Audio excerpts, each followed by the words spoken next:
Hey folks, Lee with Reel Rollers, and I am here to show you guys real quick on the Revolution how to adjust the two different chain tensioners.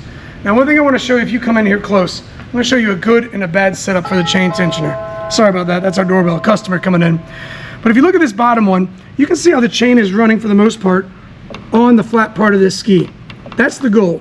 What we don't really want to see is the chain tensioner like this, where it's running just on the tip of the tensioner. We really want to adjust this down, as you can see, slide it down so it's running along these skis on the flat part. So what I'm going to do is I'm going to loosen this first, both of these bolts.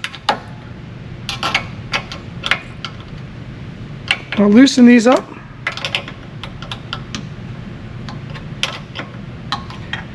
And then when I get them loose enough, I'm just going to find something to tap on, see if I can tap these down a little bit.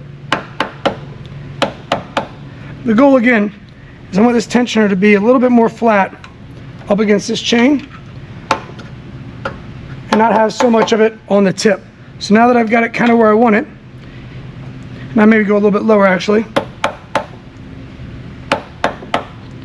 Now that I've got it more riding on this ski, I can go ahead and tighten it up.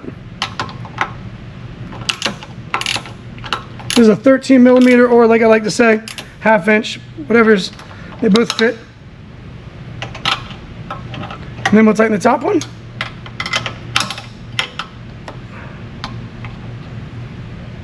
Nice and snug.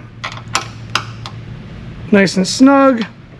And now you can see this tensioner and this tensioner are both riding for the most part on the flat part and not just the tip. That'll help keep the chain tension secure and keep them in line. And that's all there is to it. Thanks folks for listening. Please let us know if you have any questions. Have a great day.